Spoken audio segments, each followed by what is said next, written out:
Hello everyone and welcome back.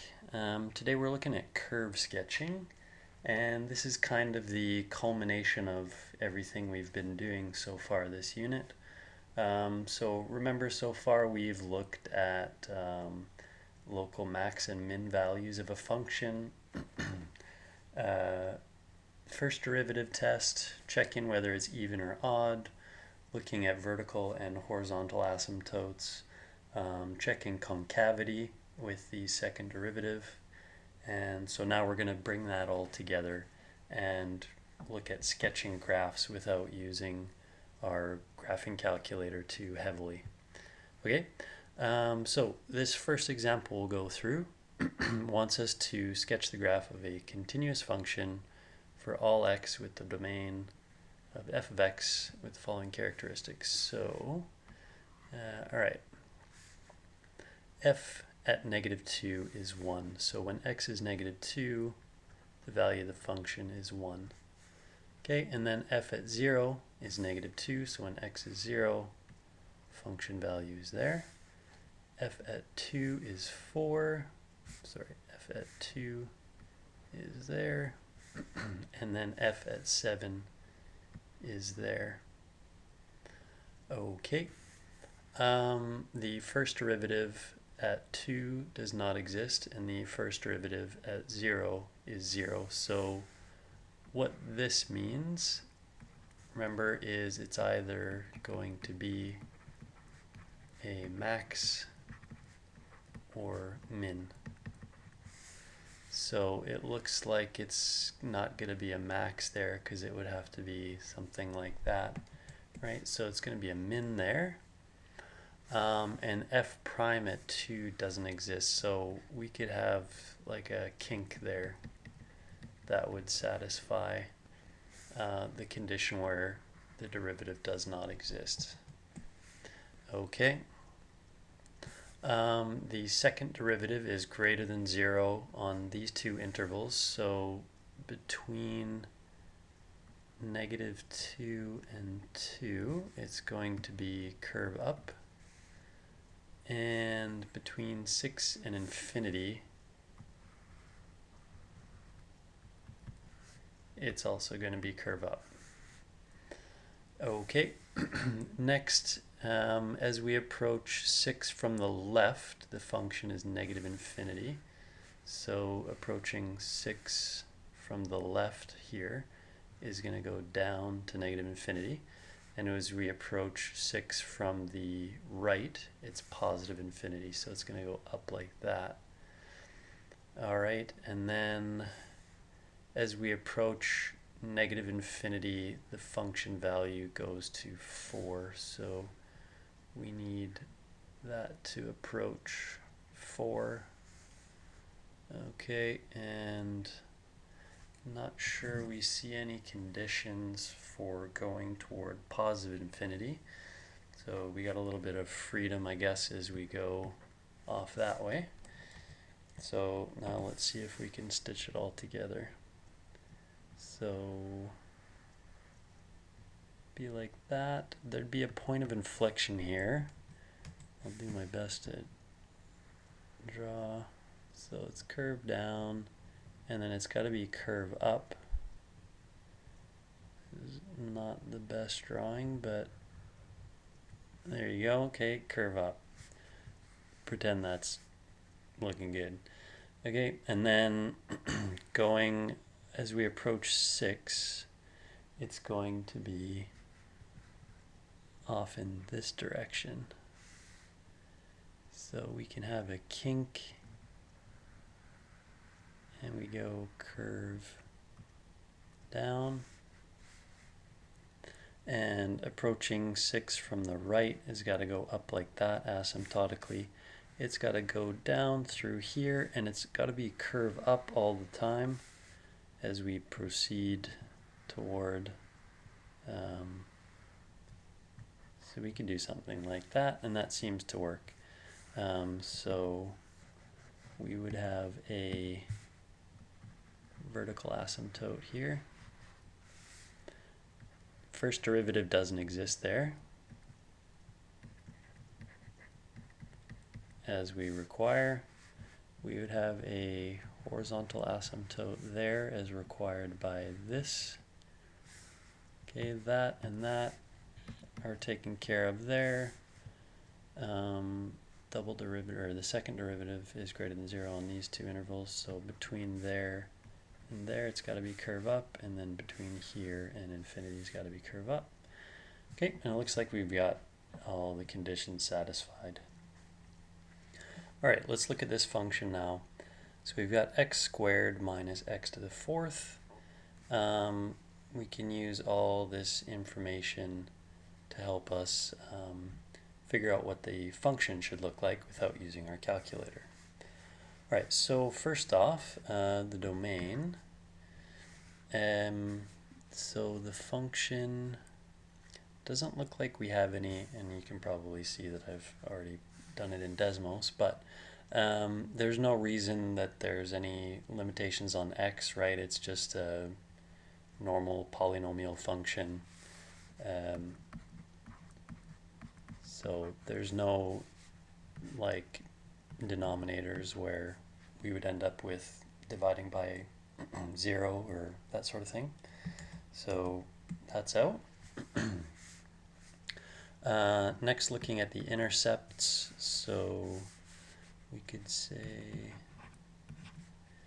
the function value when x is 0, we just sub in 0 everywhere we see an x, and you can probably see it's 0 at that point, and so any zeros, so any x-intercepts we can figure out by maybe factoring the function. So fx, we can factor out an x squared term, which leaves us with 1 minus x squared.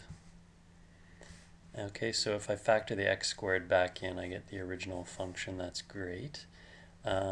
This is a difference of squares, so I can write that further as x minus 1, x plus 1.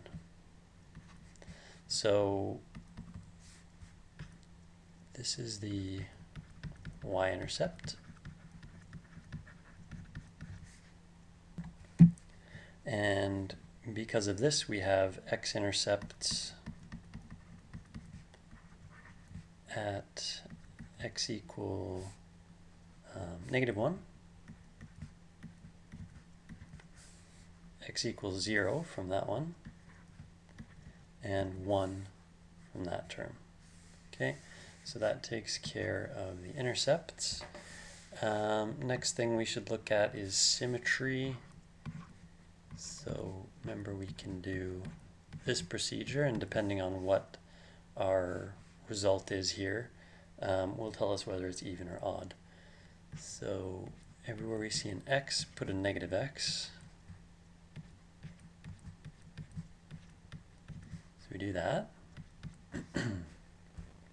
If I square this, that gets rid of the negatives, so it turns out to be x squared.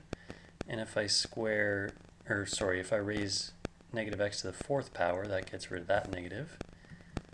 So we get back f of x. So that means we're dealing with an even function. Okay, that's dealt with. Next, any asymptotes. So asymptote, normally a little more helpful if we're dealing with rational functions. So because we're just dealing with a normal polynomial function, they're like, right, so f of x as x approaches infinity, it like, you know, the normal thing that we've done to determine horizontal asymptotes is like factor out the same number of x's from the top and the bottom. So, oh, I botched my notation here. See if I can.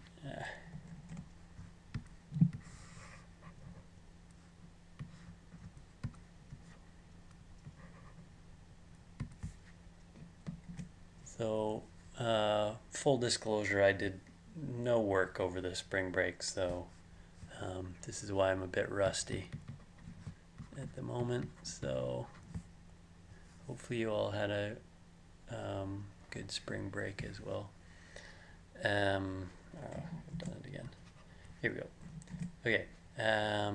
So we would do like I guess take out the biggest x squared, right? But it's not a rational function, so there's not really much I can do with that. So I would have like a 1 minus x squared, and then on the bottom I'd have a 1 over x squared, but that's not really relevant in this scenario because we're just dealing with a polynomial. Okay, and because so there's no denominator either, so there's not really any vertical asymptotes either, so asymptotes aren't really relevant in this example. Okay, so just do polynomial, no vertical or horizontal asymptote. Okay, so because the limit as x approaches infinity, fx is negative infinity, right? So that second term blows up a lot quicker than the first. So when we're subtracting that, so it would go to negative infinity, and the limit as x approaches negative infinity of f of x. So we would have the same result. So if we do it in negative infinity and sort of like sub it in for x there and sub it in for x there, the negative sort of gets squared out, and because we're subtracting the one that blows up quicker, so if we're subtracting x to the fourth, that one blows up more, so that would also be negative infinity. Alright, so no vertical or horizontal asymptotes. Next we need intervals of increase and decrease. So for that we're probably good to get the first derivative, so f prime x. So that would be 2x minus 4x cubed. Alright, we can factor out a 2x from that. So we're left with a 1 minus 2x squared. Alright, so the derivative is 0 when x equals 0 from that term. And from this one, we would set, so 0 equals 1 minus 2x squared. Solve for x, right? So we can add 2x squared to both sides. Equals 1, x squared equals 1/2. So x equals plus or minus 1 over root 2.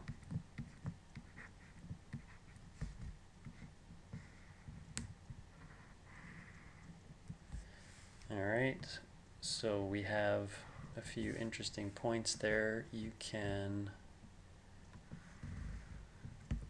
sort of set up the thing that we've been doing before the break.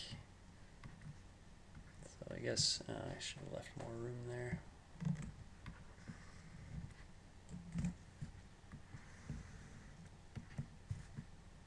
So minus 1 over root 2, 0, and 1 over root 2. Okay, and you can write your two factors there. You got 2x and 1 minus 2x squared. And I'm just going to maybe write it like in a table.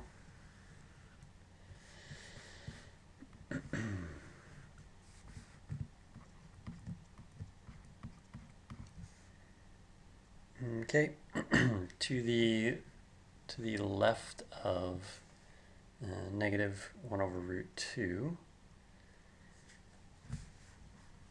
All right, so this, okay, 2x, that one's going to be fairly straightforward. That's negative, that's positive, that's positive.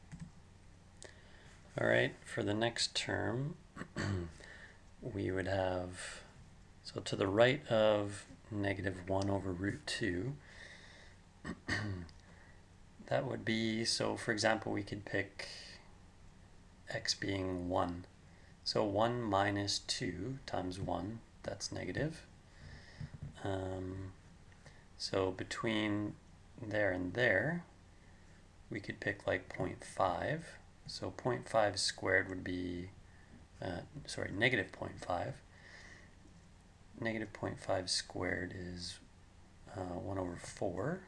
2 over 4, so we'd have 1 minus 1/2. That'd be positive. Okay, and you can maybe sub in positive 0.5 as well, see what that term gives you. It'll be positive. And then to the right, we're going to be subtracting a larger number because this is going to be like maybe like greater than 0.7 or so. That's going to be positive again. So what that means for the first derivative, it's going to be positive on that interval, negative on that interval, positive and positive. So it means it's increasing, then decreasing. Oh, hang on. This, I think I said it would be negative, but I wrote positive. That would be negative. So,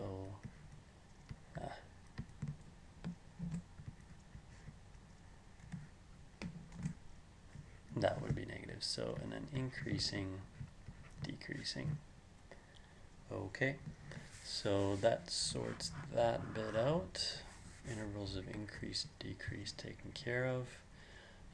Next we need local max and min, so that's fair. We would have a max when x is negative 1 over root 2, and we'd have another max because it goes from increasing to decreasing at that x value. So f at negative 1 over root 2 would be something, and f at 1 over root 2 would be something else. So the function value when x is negative 1 over root 2, function is x squared minus x to the 4th. So we'd have that squared minus that squared, if you like. Okay, squaring this will get rid of the negative, and that would be, so root 2 squared is the same as 2. Okay, and then that would be same, so negative 1 over root 2 squared would give us 1/2, and then if we square that, okay, we're taking care of that second squared, we would have 1/2 minus 1/4, which is, so 1/2 minus 1/4 is like that, 2/4 minus 1/4, which is just 1/4. Okay, and you can see similarly that will also be 1/4. Basically the only thing that's different is the sign, right? It gets squared out anyways, so it's all gone.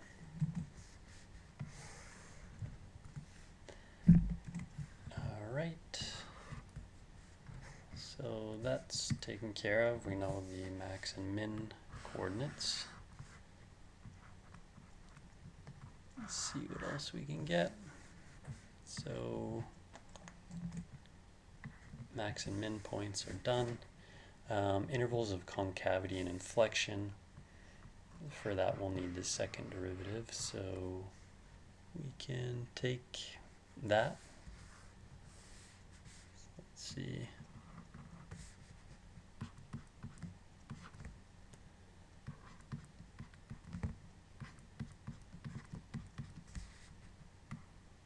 So it would be 2 minus 12x squared. Okay, and we can factor out a 2, leaving us with 1 minus 6x squared. All right, and oh.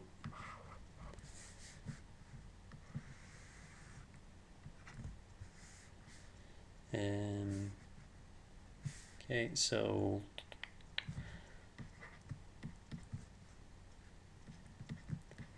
figure out when we'd have like a point of inflection or something. We have 6x squared equals 1, x squared equals 1 over 6. So x would be plus or minus 1 over root 6. That's when we're dealing with points of inflection. So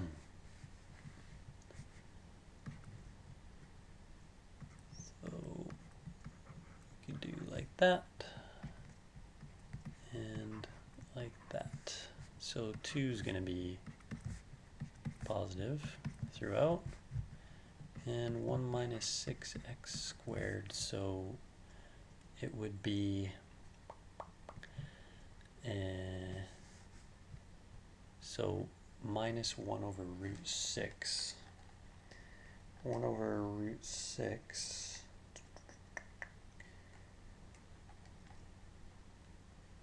1 over root 6 is about 0.408. So we could pick maybe like 1, negative 1 here for this interval. So 1 minus 6, that's going to be negative. Okay, and then for this interval we could pick like 0. 1 minus 6 times 0 squared is 0, so 1 subtract nothing, that would be positive. And then for the next interval it'd be 1 minus, okay, and then we could pick maybe 1 for this interval. So minus 6 times 1, that'll be negative again. So what that means for the second derivative is it's negative there, positive there, negative there. So that means we're curve up to the, sorry, hang on, what am I saying? Curve down, because it's negative, from negative infinity to this number, negative 1 over root 6, or curve up between these two points, and then or curve down again there. Okay, so you could bring that all together, right, and sketch something. So x, y, right, we know a few things. We know the y-intercept, we know the x-intercepts, we know it's even. We know there's a max at plus and minus 1 over root 2 and 1/4, and we're concave up to the left of 1 over root 6, negative 1 over root 6, and we're concave up on that interval, concave down there, and then concave up, and then concave down again. So, right, you got your x-intercepts, concave down. There was a max at like there, right, negative 1 over root 2 and 1/4, and we have a max there at 1 over root 2 and 1/4. Be something like, and you can see that I graphed it already on Desmos. But yeah, that's the idea. We're just basically bringing it all together, what we've done so far at this unit. So, see what this looks like. And this actual picture of the graph is consistent with all the data that we just got, using all the derivatives and even and odds and all that stuff. So looks good. Okay, next example, we got a polynomial function here. So I'm gonna first look at the domain. It's just a polynomial function, so with all of them, x is a element of real numbers. Okay, it is, so let's look at the intercepts next. So value when x is 0, be 0 to the 4th minus 2 times 0 cubed minus 2 0 squared plus 6 times 0 minus 3, so it's just minus 3. Okay, in order to figure out the x-intercepts for this, it's going to be necessary to factor it. So what we're going to need to do is, without any more information, I guess we just start trying. So maybe try p at 1. So that's like a simple one, right? So if p at 1 is 0, then that's probably going to give us something useful, right? Remember back to math 30-1, if it was, so this would give us our factor, right? So if p at 1 was equal to 0, that means that that's a factor, right? So it turns out that p at 1 is 0, so what we can do is synthetic divide this. So we've got 1 minus 2 minus 2 plus 6 minus 3. So do that, drop the 1, negative 1 times 1 is negative 1, negative 2, subtract negative 1, so negative 2 plus 1 basically is negative 1. Okay, negative 1 times negative 1 is positive 1. Negative 2 subtract 1 is negative 3. Negative 1 times negative 3 is positive 3. 6 minus 3 is 3. Negative 1 times positive 3 is negative 3. And negative 3 plus 3 is 0. So remember, that's our remainder. So this all together gives us that px is this thing. So we've got x cubed minus x squared minus 3x plus 3.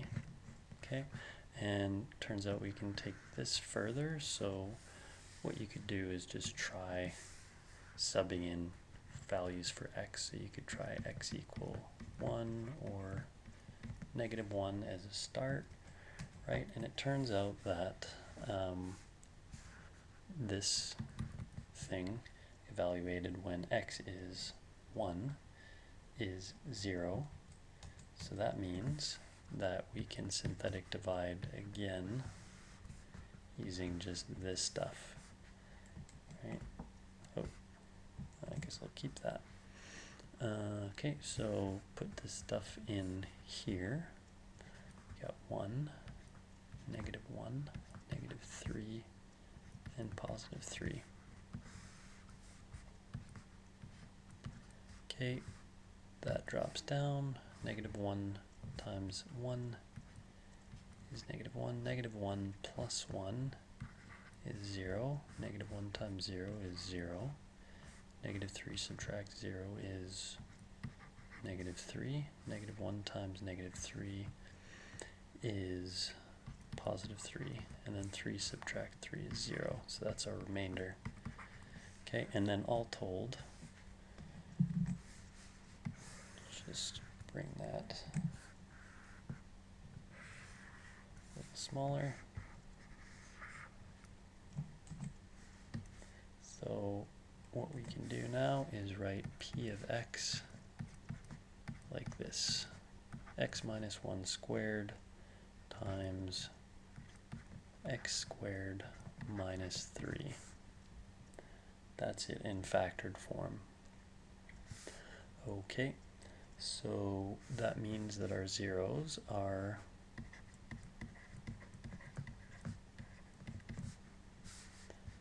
from these terms, right? I have 2x minus 1, so x is 1. That's 1, 0. And then if I let that be 0, so x squared minus 3 equals 0. Got x squared equals 3. Square root both sides, x equals plus or minus root 3. So plus or minus root 3 are the other zeros. So that's more helpful information. Okay, that takes care of those. Symmetry. So we should do that and then see what happens with that. So that was, okay, C.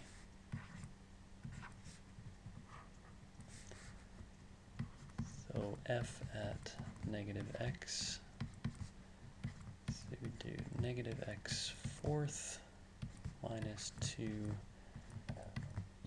negative x cubed minus 2 minus x squared plus 6 minus x minus 3. Okay, let's see what that does. That would square out, so you'd have x fourth.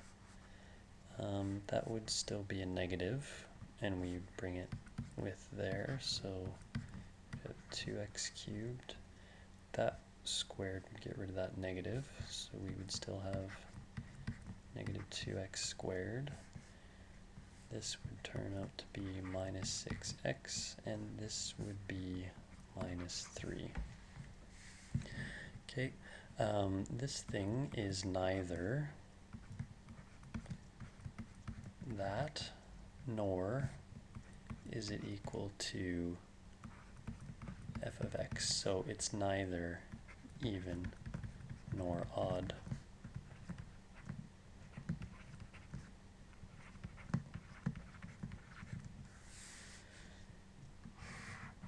Okay, so symmetry's done. Asymptotes, it's not a rational function because we have, it's a fourth degree, so it's an even polynomial. The sign on the leading coefficient is positive, so that means it starts in quadrant 2 and ends in quadrant 1. Like all even functions do with a positive leading coefficient. So they just go, this thing's going to go up and to the left forever, and this thing's going to go up and to the right forever. So there's no asymptotes, horizontal or vertical. Okay, next, the intervals of increase and decrease will need the first derivative. So that was E.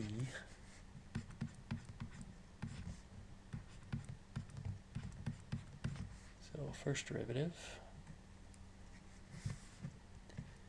is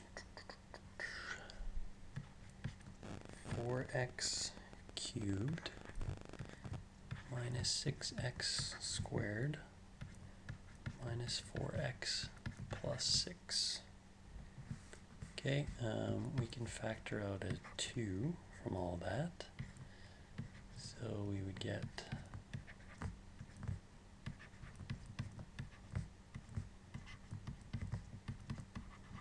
that. Okay.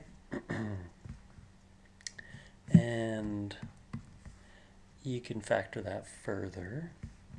It turns out that 1 and -1 make this thing in the brackets go to 0. So that means both x minus 1 and x plus 1 are factors of this thing inside the brackets. So I'll leave it up to you to try that.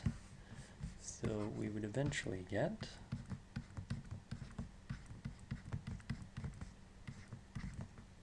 this, okay, 2x minus 1, x plus 1, 2x minus 3, okay, and we'd be interested in when it's 0, so we would have then when x equals 1, when x equals -1, and when x is equal to 3/2. So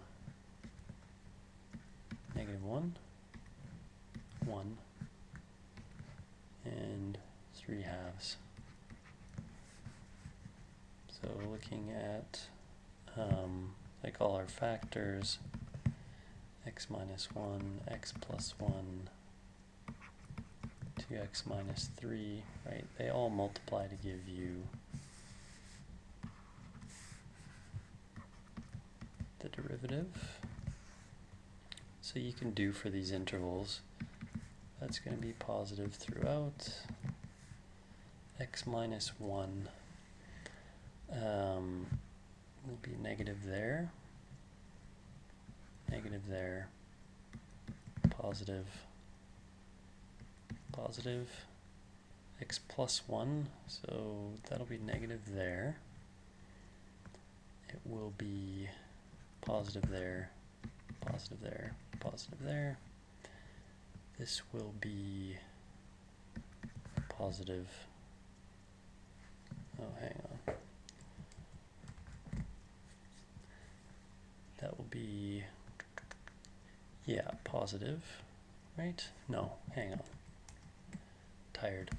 2 times, so 2 times, say, -2 would be -4. Okay, so that'd be negative. We could do 0.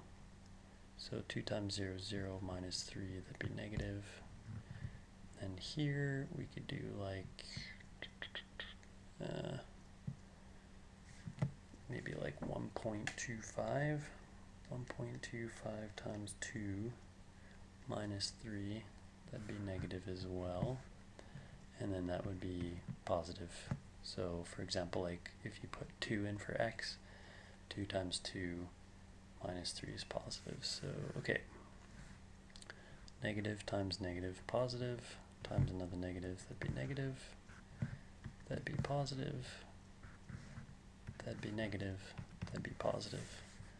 So that tells us decreasing, increasing, decreasing, increasing. So I would expect to see a min there,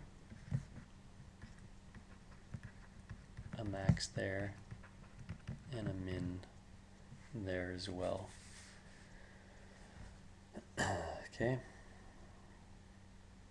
so you can figure out what, like if you need to get more specific, you can figure out what f when x is -1, f when x is 1, and f when x is 3/2. Okay, you can see, you just sub in those values for x in here, right? So for all those values at x, you could figure out what the, and I'm being a little bit sneaky here, you can see, right, because I've already graphed it in Desmos, what it should look like. Okay, and then you can do the second derivative, kind of do the same thing, you get the idea. So the function then would look like that. So the function value when x is -1, function value when x is 1, function value when x is 1.5. So that was the other minimum there.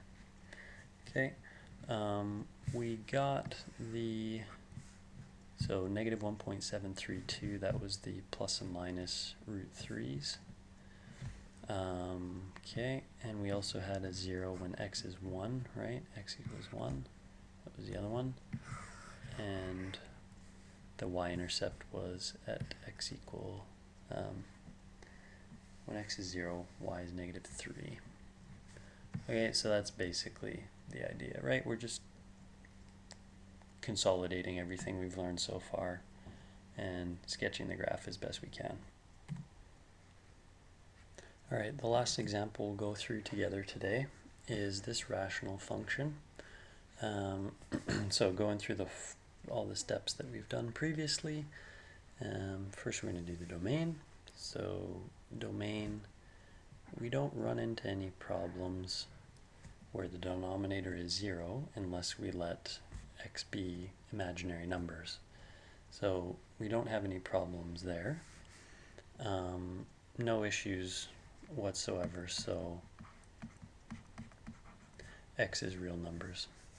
Okay, next, intercepts. So the value of q when x is 0, so we would do 4 times 0 squared over 0 squared plus 1, so that'd be 0 over 1, which is 0. Okay, there's the y-intercept at 0. As far as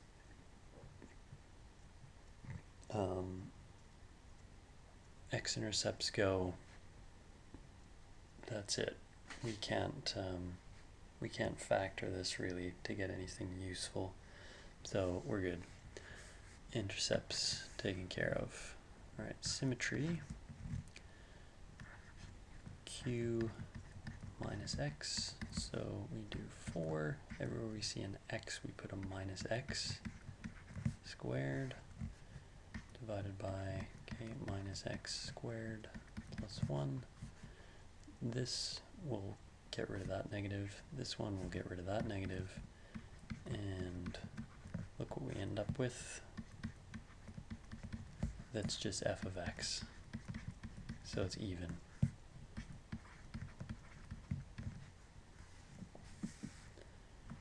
Okay. Asymptotes. D. So limit, we could check for infinity. So that would be, okay, so remember we can, so we're starting with this, oh, I guess it's q of x. We get the idea, q. Okay, so factor the biggest power of x from the top and the bottom you can, which is x squared. So in the top we'd be left with a 4, in the bottom we'd be left with a 1 plus 1 over x squared. Okay, that divides out, and if I sort of sub this in for x, I would have 4 over 1 plus 1 over infinity. Okay, this thing goes to 0, so this would basically be 4 over 1, which is 4. So we have a horizontal asymptote, x equals 4. Okay, that's done. Okay, intervals of increase and decrease. Derivative of top times the bottom minus the derivative of bottom times top all over bottom squared. So derivative of the top will be 8x times the bottom, x squared plus 1 minus the derivative of the bottom, which is 2x, times the top, which is 8, just multiplying by the top, 4x squared, divided by the bottom, squared, x squared plus 1 squared. We can distribute this 8x into those terms. So we'd have 8x cubed plus 8x, and then subtract, so 2 times 4 is 8, x cubed, all over the bottom the same. These disappear, and we're left with 8x over x squared plus 1 squared. Okay, that will be 0 when x is 0. There is nothing I can really do with the bottom, the denominator here. No matter what I choose for x, it's always going to be positive. It'll never even be 0, so it's always going to be positive and non-zero. So that doesn't really give us much useful information. So we can do this now. So again, when x equals 0, q prime equals 0. So the 8x and this will be negative to the left of 0 and positive there. This will be positive for all values of x. So that means negative derivative there, positive derivative there, decreasing, increasing. That means we have a min at this location.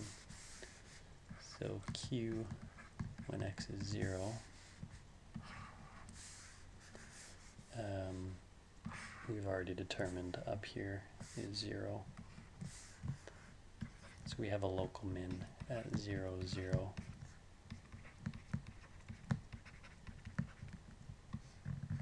So that's helpful. Okay, and then we can do a second derivative. So that's good. There's a local min, that's good. Concavity, we need the second derivative. So that's g. So q double prime.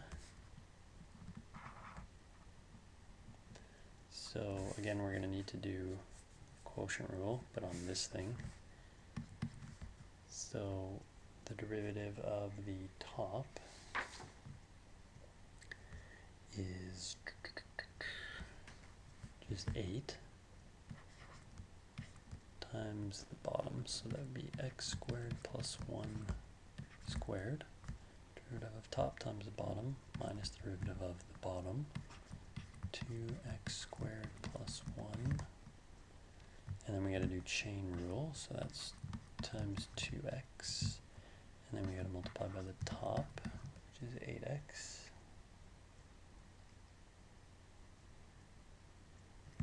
Okay, and then divide by the bottom squared, so that would be x squared plus 1 to the 4th now, because it's squared squared. Okay, and then we can expand the top thing there and see if that gives us anything. So x squared plus 1 squared gives us this, and then we got to distribute an 8 into there, so we would have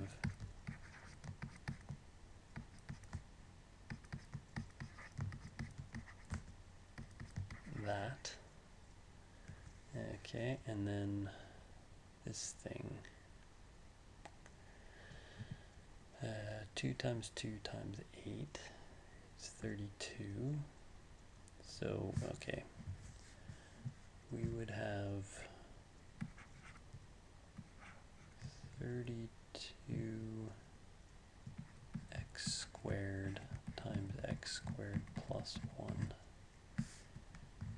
Okay, so then we'd be distributing negative 32 into each of those things.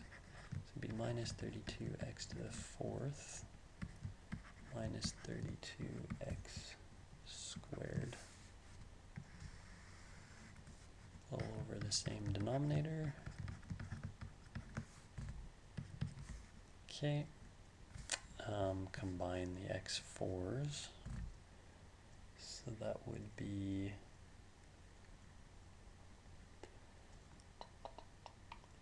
minus 24 x4, combine the x squareds, minus 16x squared, and then add 8.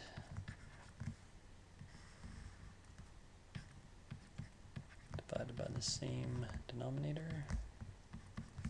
Okay, we can factor out a negative 8 from this, leaving us with 3x4 minus plus 2x squared plus 1. Okay, over that. And let's see, so we can factor this stuff in the brackets.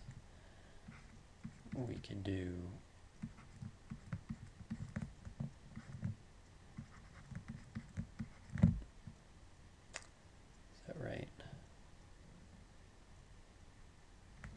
x squared plus 1, 3x minus 1. So that would be 3x to the fourth minus x squared plus 3x squared, so that would give us our 2x squared minus 1. Oh, yeah.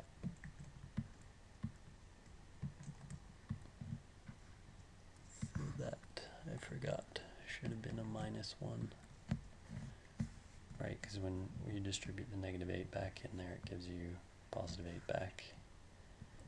Okay, so minus 8 x squared plus 1, 3x squared minus 1, x squared plus 1 to the fourth. Okay, and we're interested when that's 0.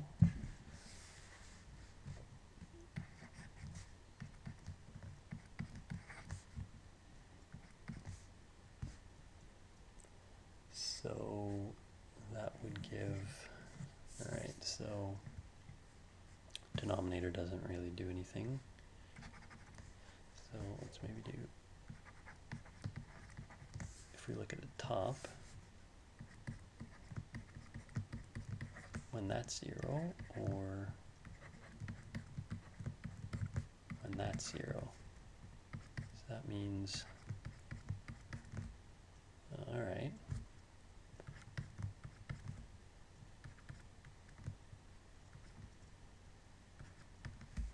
That's kind of not very useful. That's an imaginary number, and then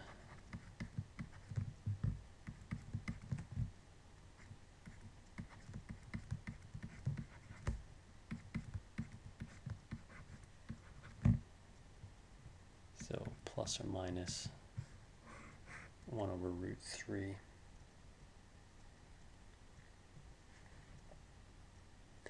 Okay, and then you can do the normal routine where you do like that, and then put your factors. So you could do like this. You could do like that.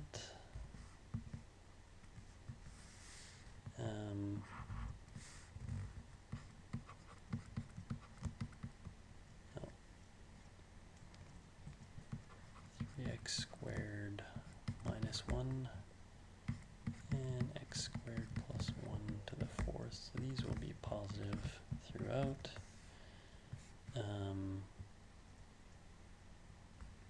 this thing will be forever positive as well, because that will certainly always be positive, and if you add 1, it's still positive.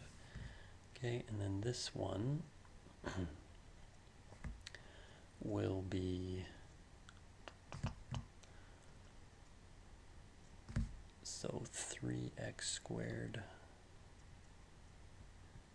This term's going to be greater than 1 to the left here, and it's going to be greater than 1 to the right here.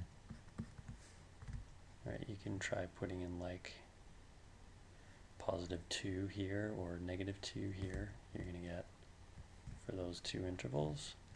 And then if you do 0, 3 times 0 squared is 0, minus 1, negative. So what that means then, for the second derivative, because it's this times this times this divided by that, those would give a negative. That times that times that divided by that, that'll give positive. That times that times that divided by that, that'll give negative. So it's curve down there, curve up there, curve down there. Okay, and then with all the information you can sketch it. Nothing really too drastically different from what we've been doing all along this unit, but now we're just merging it all together. Okay, and you can see what the actual graph looks like. So let's zoom in on that, and you can see its curve up here, and yeah, so we got a horizontal asymptote at 4 and so on, so you can see we did it. Alright, so for the next 3 days I'll be checking in, I guess, every so often, and we'll do a question together, and maybe just chip away at the questions that are on your unit outline. So, page 240, number 1 to 12. That should probably get you quite a bit for today. We'll look a little bit more at trig and exponential and logarithmic forms in the coming days. So maybe just chip away at those